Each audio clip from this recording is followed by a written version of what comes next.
Coach, what do you think of today? How'd they look out there? Good. Again, it was better than yesterday, so we're taking steps forward, minimizing mistakes. So we feel very comfortable where we are right now. What's impressed you about Ryan Russell this year? You know, it's honestly with Ryan, I didn't get to see much.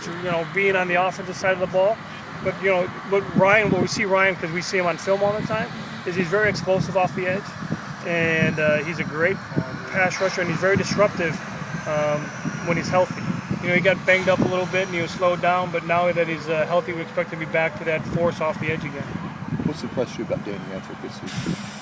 Just his overall attitude. He's willing to do anything you want him to do, and he's just a great influence around. You don't have to be a senior to lead, but he's a quality individual, and he's played all special teams, and he's willing to do anything he can to help the team. Patrick, you've coached a while, and a lot of college football players at any level, they go from a star to having to play a supporting role that first year. A lot of them don't handle it well, and he seems to have handled it really well. Do you agree with that? Sure. He's embraced his role, and he came in with an attitude that I'm going to do anything I can to help. And that's what he's done, and he's excelled in that role, and there's nothing but good things ahead for Danny. Is this the kind of surface that you'll play on Tuesday? Yeah, similar. It's very similar to this. That's why I wanted to get out here today, back on the grass for a little bit, just to get our feet underneath us and run around a little bit. What would you say are some legitimate keys of the game for you guys? Legitimate keys of the game. Control the line of scrimmage. That's going to be big, like we always talk about. Convert our third downs and to eliminate turnovers. With what you got in the middle on defense, I can't imagine people having success running up the middle on you guys. Maybe they have. I haven't seen their games. But. I sure hope not. We'll find out. With those guys, no. When our interior people are healthy, when KK and Bruce, they are a formidable pair in the middle, and they've done a very nice job against the rush when we've been healthy. Again, we went through a stretch in the middle of the season where we were very banged up, and we had to play a lot of young people. But when they're healthy, and like I said, they're very formidable. Brandon Taylor's status for Tuesday? Still uncertain. We don't know. So, again, that's going to be a game-time deal.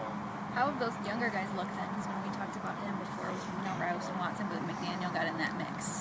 Yeah, they're doing a good job. They're getting better every day. With Eric, when he transferred over from offensive line to back to defense, they've all done a good job.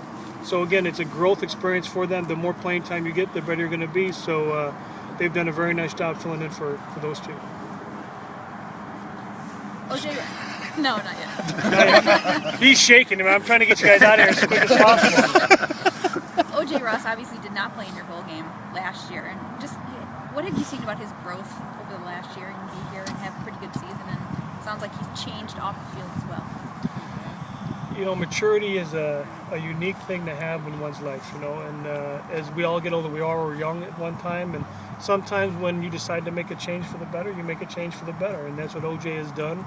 And again, it's shown itself on the field, and it's shown itself off the field, and that's the amazing thing about in this profession. You can see the growth of kids, and that's the rewarding part about it, when you can see someone who was an individual who at times did not make they weren't bad choices, but they weren't the best for him.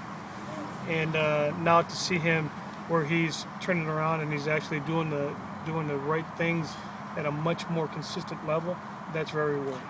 Just to have healthy Raheem, and now Akeem back there. I mean, that's your normal kickoff return lineup. But to have those two guys back there and just kind of the danger that they can pose to Oklahoma State on Tuesday. Oh, that's always good. And Raheem is still banged up a little bit because he's still recovering from that PCL. So we don't know what's going to happen at the end of the year, but it's good to have them back there and at least at the capability that they are right now.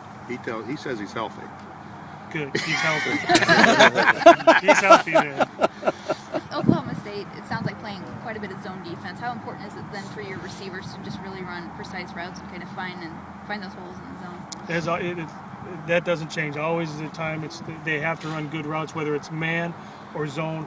The precision and the execution of the routes has to be top notch. Just when these last three games, when you've made a really stronger commitment to the running game, and you've used basically Ralph and Akeem, before then we would see Cantavian and maybe Raheem line up and get carries. I guess, why did you narrow the focus so much just to those two guys and to carry your running game? Well, just like anything, you need to get a feel for it. It's like when you're playing revolving quarterbacks too. You need to get into the flow and you need to get a feel for it. And a lot of times running backs don't get a feel for it until you get banged around a little bit, your 13th, 14th, 15th carry. And so, and you watch Akeem Shavers has gotten better in the second half. Breaking tackles, going forward, because he's getting a feel for it. You get bounced around, you get a sweat going, you get a feel for the game, and then plus you're not afraid to make a mistake. Go play and do that, and I think that helps those guys execute their same thing with Ralph. The more you're into the game, the more carries you get, the better feel you have for the game. We really feel the better off you're going to be. You guys have a curfew? Is there a curfew in effect? But of course, why have you seen them out late? Are you telling me something? Have you been on your curfew? Do you have a curfew? Yeah. Oh. Yes. Yes. That's what they say. No, they have a curfew, yes. And they've been really good, and the curfew is going to get a little earlier tonight because tonight's a big rest night. Yeah. And then tomorrow they're going to be, once meetings are done, they're in there. So, yes. And they've been, thank you, good Lord, but we haven't had any problems so far, and they've handled the situation very well. Patrick, if you've been asked this before, I'm sorry, but just when I see you, this is obviously a very unusual situation, but you just seem to really handle yourself well and enjoying this. How much are you going to enjoy the last 3 to 4 weeks? Oh, awesome. Who wouldn't enjoy it, you get to be, and I've told my parents this, my friends this, how many people would love to be in this situation? If only for a month.